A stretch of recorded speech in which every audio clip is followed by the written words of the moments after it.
keterampilan memahami masalah, yang kemudian kalau kita paham masalah, kita akan lebih bisa untuk melakukan pemecahan masalah. Lalu kita jadi bisa berpikir kritis. Lama-lama terbiasa untuk memecahkan masalah, kita jadi kreatif.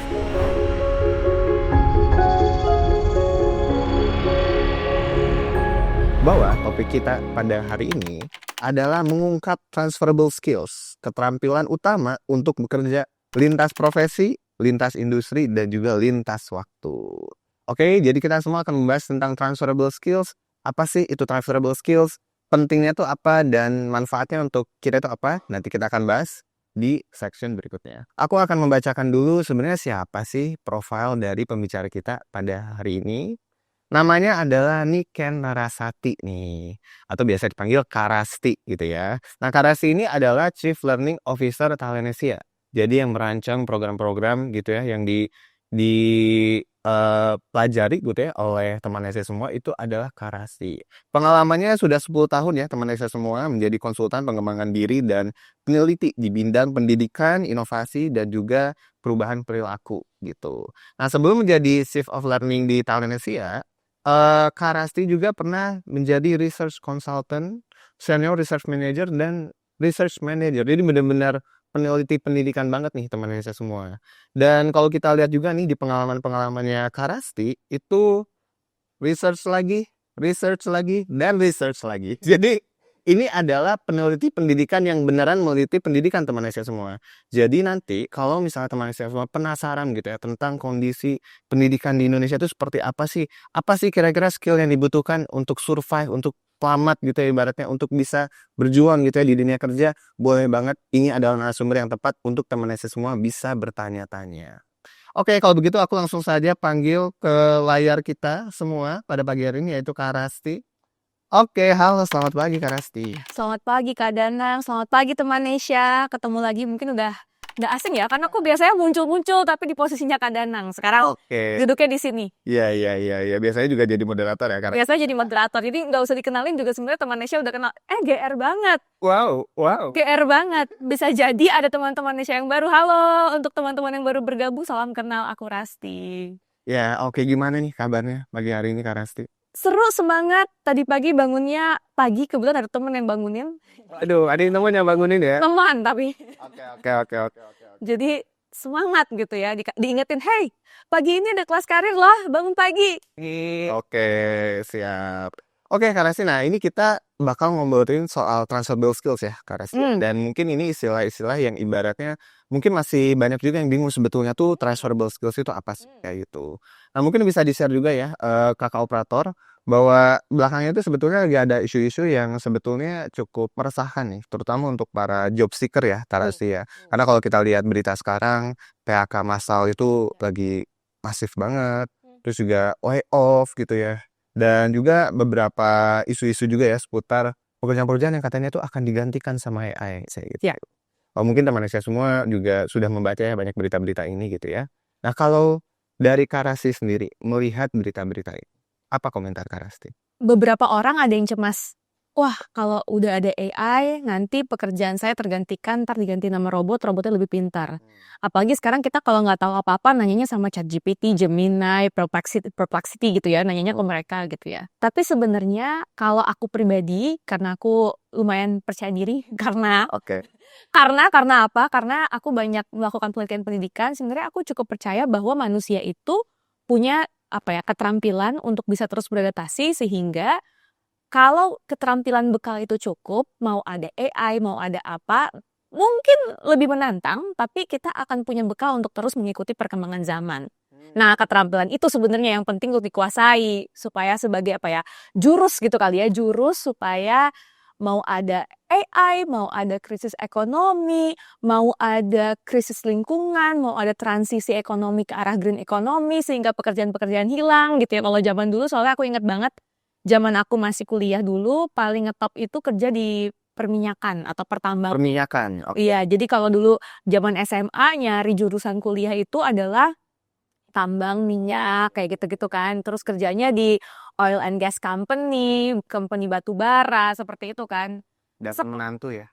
Menantu idaman. Karena gaji fresh graduate-nya gede gitu kan. Jadi dulu jurusan-jurusan itu sangat populer. Tapi kemudian kalau sekarang batu bara industrinya sedang bertransisi gitu kan, oil and gas juga bertransisi sehingga udah banyak nih multinational company di Indonesia di bidang itu kan udah pergi. Akhirnya kan berubah ya, skill orang berubah. Nah, itu memang mungkin menantang buat banyak orang, tapi nanti kita bakal bocorin kali ya gimana caranya supaya meskipun menantang kita punya bekal cukup untuk terus tahan goncangan badai perubahan ekonomi, krisis dan sebagainya. Oh, oke. Wah, menarik banget. Jadi memang kemampuan beradaptasi dari Ya, manusia itu sebenarnya punya potensi banget ya untuk bisa beradaptasi di kondisi yang tidak pasti ini gitu ya. betul, betul. Oke. Dan tadi pun juga kita sebetulnya sempat ngobrol-ngobrol juga di belakang layar ya sebelum ini bahwa kejadian AI saat ini, mungkin ini kita di luar dari bentuk AI-nya ya. Sebetulnya kondisi-kondisi yang terjadi saat ini itu pun juga terjadi di masa lalu. Oh iya. Dan kita gitu ya sebagai talenta gitu ya, sebagai tenaga kerja ibaratnya gitu harus bisa beradaptasi. Nah, mungkin bisa diceritain nggak Kak Rasti, kalau dulu waktu di zamannya Kak Rasti, dulu Zamanku sama kok sama jangkut kalian teman Neca. Kalau di aku nggak setua itu. kalau dulu Iya. itu sebetulnya tantangannya kayak gimana sih? Sebenarnya sama ya. Ini kan zamanku ya, bukan zaman orang tuaku ya. Kalau zaman orang tuaku mungkin dulu dari mulai mesin ketik ya, ingat banget mesin ketik terus harus bisa punya komputer. Zaman dulu mungkin dulu ayahku pernah bilang ya zaman aku masih kecil banget yang komputernya masih pakai, ngalamin gak sih kalian disket DOS? Ngalamin ya? Apa itu? Pak Bran? Sudah terlihat temannya semua bahwa ada sedikit perbedaan. Ada sedikit perbedaan generasi. Jadi zaman aku masih playgroup itu tuh komputer pakai disket yang bukan disket yang kecil loh, disket yang gede. Jadi setiap ganti program disketnya dikeluarin masukin lagi gitu kan. Dan komputernya ukurannya besar, lebih besar daripada PC zaman sekarang gitu kan. Terus ayahku tuh komentar, mungkin dalam beberapa tahun lagi ya bisa jadi dalam satu rumah itu setiap orang punya komputer dan itu biasa. Oh. Terus abis itu aku dan ibuku kayak, nggak mungkin orang komputer aja gede gitu kan bentuknya. Bener loh, dalam waktu nggak nyampe mungkin 10-15 tahun dari saat itu, sekarang udah biasa banget setiap orang tuh punya satu komputer atau laptop yang punya dia sendiri. Bahkan ada satu orang punya 2 gitu kan ya. Oh, iya. Dan itu biasa banget. Dan sekarang jumlahnya kecil, ditenteng gitu kan. Bahkan ada yang kecil banget bisa dimasukin ke tas tenteng, nggak usah digotong-gotong. Nah, itu kan sebenarnya bayangin ya kalau misalnya jadi orang tuaku zaman dulu yang biasa semuanya itu pakai kertas gitu, terus kemudian semuanya harus pakai sistem, itu kan gaptek-gaptek gitu ya. Itu kan transisi. Lalu kemudian naik lagi ke berikutnya. Sekarang mungkin banyak orang-orang yang ngerasa kayak, aduh kalah nih sama anak-anak muda kalau misalnya mencari kerja. Kalau usia saya udah lebih senior, karena anak-anak muda sekarang udah lebih jago pakai AI, saya nggak jago pakai AI. Itu kan juga menantang. Kalau aku sendiri sebagai researcher gitu ya, walaupun kesannya pekerjaannya nggak ganti-ganti, kurang kreatif gitu ya, sangat linear gitu ya, peneliti gitu. Tapi sebenarnya juga adaptasinya tuh juga terasa gitu. Misalnya contoh, dulu statistical programmingnya software-nya pakai apa? Sekarang udah pakai yang baru lagi. Misalnya dulu aku biasa pakai Stata, sekarang udah naik ke R, lama-lama kemana? Dan itu kan bahasanya berbeda. Maka kalau misalnya aku nggak terus-terusan mengupdate keterampilanku dan nggak punya bekal untuk bisa mengupdate itu dengan lebih cepat dan belajar mandiri, aku akan kalah sama anak-anak yang di kuliahnya udah belajar itu. Karena kan kuliahku udah berapa belas tahun yang lalu gitu kan. Jadi itu sih sebenarnya tanggapanku tentang bagaimana dengan perubahan zaman ini. Kalau kita punya bekal untuk belajar mandiri, menurutku sih yes menantang, nggak bisa dibilang bisa-bisa aja ya, enggak lah, menantang, harus belajar, tapi bisa untuk dipelajari dan bisa kok kita belajar mandiri untuk terus bisa beradaptasi gitu. Oke. Wah, tadi aku mau kita coba bahas lebih lanjut soal tadi ya. Kak Rasti sempat menjelaskan bahwa di kondisi rumahnya dulu komputer awalnya satu rumah satu komputer, sekarang bisa jadi setiap orang punya komputer. Dan juga tadi Kak Rasti menjelaskan gitu ya bahwa dulu itu waktu jadi peneliti itu aplikasi yang digunakannya ini, sekarang tuh ini berubah terus aplikasinya ya. Nah, kalau gitu pertanyaannya, apa sih yang dibutuhkan supaya keahlian apa atau mungkin kemampuan apa yang dibutuhkan agar kita bisa terus beradaptasi meskipun aplikasinya berubah, perangkatnya berubah. Itu apa tuh yang dibutuhkan Kak Rasti? Tahu caranya belajar. Tahu caranya belajar.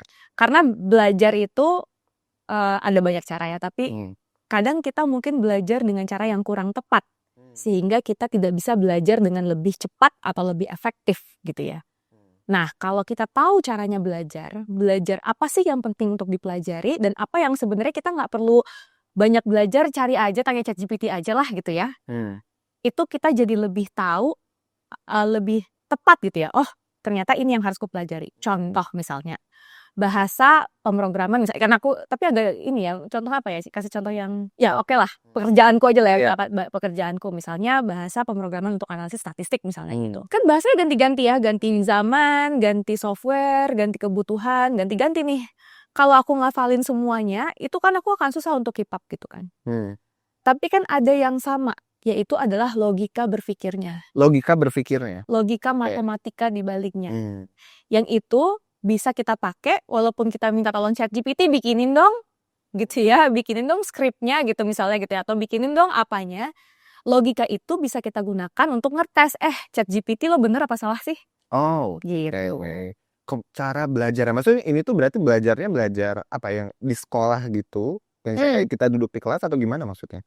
Nah ini menarik ya, menarik karena sebenarnya logika ini sebenarnya seharusnya kita pelajari dari kita masih kecil. Oke. Jadi logika dasarnya itu, logika fondasinya adalah cara bernalar dengan logika matematika atau mathematical literacy, atau kadang-kadang orang bilang numerasi gitu ya. Dan cara berlogika menggunakan bahasa, memaknai apapun itu yang ada dengan menggunakan bahasa. Itu logika yang paling dasar. Jadi kalau waktu masih kecil misalnya kita belajar harusnya misalnya kita belajar tentang tambah-tambahan atau belajar pecahan. Itu daripada kita menghafal rumusnya atau menghafal perkalian gitu kan, dulu aku inget banget tuh zaman aku kecil tuh harus ngehafal perkalian, perpangkatan, sampai kalau aku jalan kaki ke sekolah tuh 2 pangkat 1 2 2 pangkat 2 4 2 pangkat 3 4 gitu kan, sampai wah gitu kan, 3 pangkat 3 27 gitu ya. Daripada kita ngafalin kayak gitu, mungkin kita gunakan misalnya logikanya bahwa 2 pangkat 3 adalah 2 dikalikan 2 dikalikan 2. Berarti kalau kita punya 2 apel, 2 kali lipatnya 4. 2 kali lipat dari 4 adalah 8, maka apelnya ada 8 misalnya kayak gitu. Itu kan logika berpikirnya. Nah, sayangnya termasuk aku dan mungkin banyak teman Nesya di sini terbiasa belajar itu menghafal dan langsung mempelajari rumusnya. Tapi tidak mempelajari makna atau logika di baliknya. Belajar macam-macam lah, IPA, IPS gitu ya, apalagi IPS sejarah gitu kan, kita nggak pernah bertanya gitu waktu itu di Ponegoro gimana ceritanya sampai terjadi pertengkaran, apa konflik yang mereka pecahkan gitu kan, kita nggak pernah bertanya, kita cuma tahu 25 sampai 1830 perangnya gitu kalau nggak salah ya, kalau aku masih ingat, itu pun aku juga mungkin lupa gitu, kita cuma ngafalin kayak gitu-gitu aja. Nah, hafalan ini sebenarnya bisa di-googling, bisa ditanya ke Google, tanya ke ChatGPT, tapi logika memahami situasi, logika berpikir, logika lah ya, logika bernalar menggunakan bahasa, logika bagaimana kita bisa menangkap informasi dengan baik, itu yang sebenarnya lebih penting dan itu bisa menjadi bekal untuk kita belajar banyak hal dan kritis dalam menggunakan teknologi. Jadi nggak ditipu tuh sama si AI. Oke.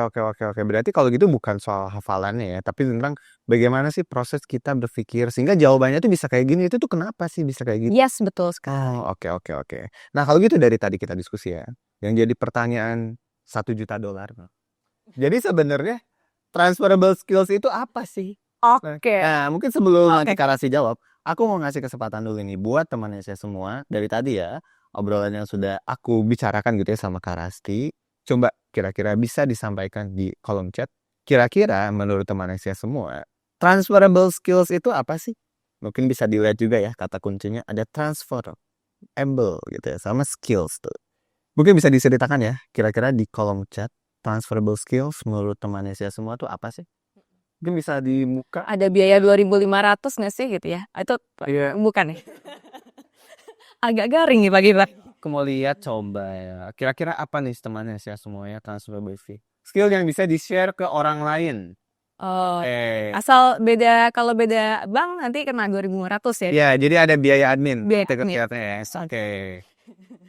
Ada lagi teman isi semua mungkin yang punya pendapat, boleh banget ya disampaikan. Transferable skills tuh apa sih? Coba kita lihat skill yang bisa diteruskan Coba. ke Yang kehidupan. digunakan di berbagai Profesi. profesi. Oke. Oke, kemampuan dan pengetahuan apa tadi? Aduh, kepotong. Kemampuan dan pengetahuan yang dapat digunakan dalam berbagai pekerjaan dan jalur karir. Oke. Skill yang bisa dikembangkan dan berguna sepanjang hidup. Oke. Di berbagai profesi. Skill yang bisa kita teruskan ke kehidupan. Wow, wow, wow, wow. Wow, wow, wow. Nah, sekarang kita tanya langsung nih ke pakarnya. Udah. Ke praktisinya nih kita tanya langsung. Kalau dari Karasti sebetulnya transferable skills itu apa sih? Dari katanya aja ya, Hmm. ada kata transfer dan able. Able gitu ya, transfer dan able. Transfer tuh kan berarti apa sih? Memindahkan, Mindah. pindah. Ya kan dari bank aku ke bank lain gitu ya. Karena kita biasanya ini ya, dipindahkan dari satu titik ke titik lain. Able berarti bisa dipindahkan. Jadi sangat bisa berpindah.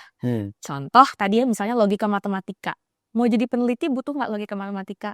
Tuh. Mau jadi sales butuh nggak logika matematika? Butuh. Mau jadi butuh banget lah ngitung duit. Iya. Mau jadi guru, akuntan, bahkan mau jadi sosiolog aja butuh matematika. Atau mau jadi admin aja butuh matematika. Mau jadi HR butuh matematika nggak logika matematika gitu. Logikanya ya butuh. Mungkin nggak harus hafal kalkulus, tapi logikanya butuh. Jadi dia bisa ditransfer satu, lintas profesi. Yang kedua adalah kalau lintas profesi kan ke samping ya. Jadi misalnya aku sekarang jadi Satu pekerjaan lain ya. pekerjaan lain. Misalnya aku sekarang jadi admin HR, besoknya jadi admin BD, misalnya besoknya lagi jadi admin finance, transferable tuh, tapi di level yang sama. Yang berikutnya juga transferable ke atas. Contoh misalnya kemampuan tadi ya, memecahkan masalah. Entry level butuh memecahkan masalah nggak? Butuh. Udah jadi manajer butuh memecahkan masalah nggak? Butuh. Tuh. Udah jadi head atau senior manager butuh memecahkan masalah nggak? Butuh. Jadi CEO butuh nggak? Ya butuh banget, banyak masalahnya. Ya. Jadi itu juga tertransfer secara vertikal ke atas. Semakin kita naik jabatannya, skill itu akan kepake terus. Habis itu juga zaman. Pekerjaan zaman dulu misalnya apa ya, contoh komunikasi misalnya. Zaman orang tuaku, zaman ayah ibuku kerja, butuh nggak komunikasi? Ayahku dulu kerjanya jualan gorden, ibuku ngajar. Sama-sama ya jualan gorden sama ngajar, butuh komunikasi nggak? Butuh. Berinteraksi ya. Oh, dagang gorden kok. Betul Pak. Dagang gorden. Ngajar butuh komunikasi gitu kan. Terus zaman sekarang misalnya jualannya jualan yang lain nih, jualan udah bukan gorden, sekarang mungkin jualan teknologi, jualan aplikasi. Butuh komunikasi nggak? Butuh.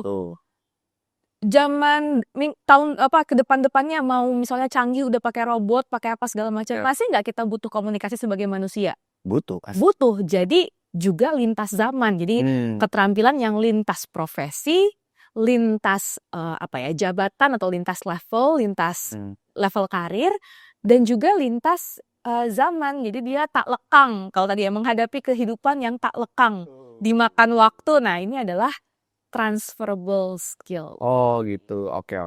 Dan juga lintas kultur yang terakhir. Kultur ya. Berarti beda negara gitu ya. Kerja di Amerika butuh problem solving nggak? Butuh memecahkan masalah nggak? Butuh. Kerja di Jepang butuh memecahkan masalah nggak? Butuh. Kerja di Afrika butuh memecahkan masalah nggak? Butuh juga. Kerja di Jakarta? Apalagi ke curhat. Kakak Danang curhat guys. Oke. Begitu tuh arti kata transferable. Ya, karena memang di beberapa konteks gitu situasi ketika aku ngobrolin ini transferable skill sama beberapa temanku, banyak yang berpikirnya tuh karena kan kalau kita mendengar kata transfer ya, yang ada di asosiasi kepala kita gitu ya, di pikiran kepala kita adalah transfer uang. Jadi kayak memindahkan skill aku ke orang lain atau ke temanku. Jadi kayak analogi kayak ngetransfer uang gitu. Sebenarnya uang tuh skill, ditransfer ke rekening satu, rekening lain. Tapi berarti transferable skills yang Karasti maksud itu bukan mentransfer orang satu orang lain.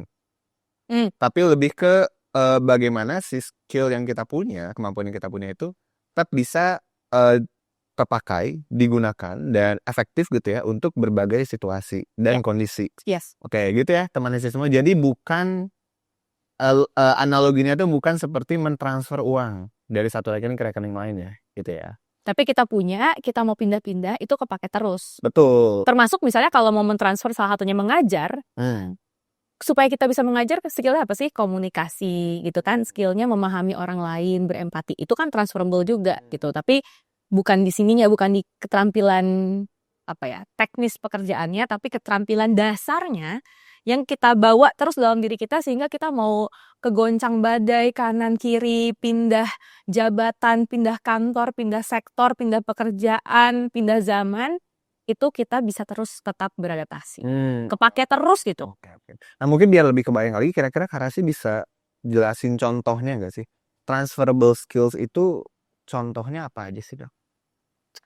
Contohnya, jadi ada 3, sebenarnya ada banyak transferable skills. Kalau teman-teman mungkin nanti bisa googling aja ya, teman-teman cari di di dokumennya punya UNICEF, dia punya 12 macam transferable skills. Tapi kalau kita sederhanakan, sebenarnya yang paling gampangnya itu ada 3. Yang enggak 3 lah, ada banyak, tapi ini aku coba kasih contoh. Aku kasih coba 3 contoh. Yang pertama adalah kognitif, yang tadi aku bilang. Mulai dari logika dasar, menggunakan nalar matematika untuk berlogika. Nalar matematika itu apa sih? Menghubungkan, menambahkan, mengurangi sebab akibat, memodelkan situasi, menyederhanakan, itu kan matematika. Lalu menggunakan nalar berbahasa. Nalar berbahasa apa sih? Memahami, mengintegrasi banyak informasi, menangkap hal-hal yang implisit atau hal-hal yang tersirat atau hal-hal yang tidak. Misalnya contoh ya, misalnya aku bilang, oh iya besok aku bisa kok, tapi mukanya gini tuh kayak, oh iya ragu-ragu gitu kan. Itu kan memahami konteks gitu ya, itu kan logika berbahasa. Yang kalau itu ditingkatkan sampai kita bisa menyimpulkan, kita bisa mengintegrasi banyak informasi, kita bisa mengkritisi, lama-lama menjadi keterampilan memahami masalah, yang kemudian kalau kita paham masalah, kita akan lebih bisa untuk melakukan pemecahan masalah. Lalu kita jadi bisa berpikir kritis. Lama-lama terbiasa untuk memecahkan masalah, kita jadi kreatif. Nah, itu adalah sebenarnya dasarnya dari situ. Jadi kalau teman-teman yang dulu nggak suka belajar matematika, nggak suka belajar bahasa, kalau ngafalin rumus mungkin juga bisa tanya lah ya sama Google. Tapi logikanya nggak suka membaca. Nah, membaca buku itu kan sebenarnya melatih logika bernalar kita, yang membaca buku yang panjang. Jadi sekarang biasain deh ya, mulai sekarang tuh baca buku beneran yang panjang, itu melatih logika kita yang lama-lama kalau kita latih terus bisa sampai keterampilan memecahkan masalah dan bahkan sampai kreativitas. Oke. Itu kognitif. Itu dasarnya. Dan kalau kognitif kita bagus, transferable skills di level kognitif kita bagus, kita cepat banget bisa belajar sendiri. Jadi tiba-tiba ada ilmu baru, teori baru apa gitu ya yang kita nggak tahu di tahun misalnya 2030 nanti, karena kita logikanya sudah bagus, kita akan belajar lebih cepat, mandiri. Itu yang pertama.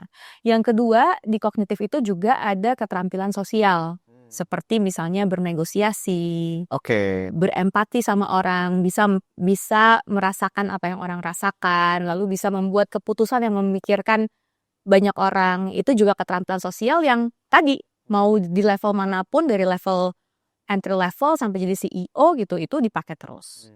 Yang ketiga, contoh berikutnya lagi adalah keterampilan di diri. Nah, ini yang juga penting. Kita mungkin bisa pinter ya kognitifnya tadi, bisa bernalar matematika, jago banget gitu ya. Tapi kalau misalnya susah untuk disiplin, susah mengontrol emosi, bentar-bentar marah atau bentar-bentar aduh aku kena mental guys gitu ya, aduh aku mentally aku mau healing, tiba-tiba healing kembali, apa-apa healing kembali, dimarahin dikit gitu ya, kayaknya nggak ada tangguh-tangguhnya gitu ya. Atau misalnya kalah sedikit, gagal sedikit, ditolak wawancara sekali langsung aku trauma, nggak mau ikut wawancara lagi misalnya. Itu kan adalah kemampuan mental kita gitu ya, seberapa mental kita kuat gitu ya, dan seberapa kita secara psikologis itu bisa bertahan gitu. Nah, itu juga penting, dan itu tadi mau di level masih mencari pekerjaan sampai jadi CEO juga keterampilan itu sangat dibutuhkan. Oke. Berarti kalau gitu Mungkin tadi untuk teman saya semua yang tadi mungkin baru join juga, berarti transferable skill tadi yang Kak Rasi contohkan itu ada 3 aspek ya. Ada kognitif, berarti gimana kita kemampuan berlogika, memahami informasi, menyelesaikan masalah gitu ya. Lalu juga ada sosial, gimana kita berinteraksi dengan orang lain, bernegosiasi, memahami kondisi orang lain gitu ya. Dan terakhir adalah kondisi juga ke diri sendiri gitu ya. Bagaimana kita mengendalikan emosi kita, rasa malas, disiplin, ya hal seperti itu ya Kak Rasi ya.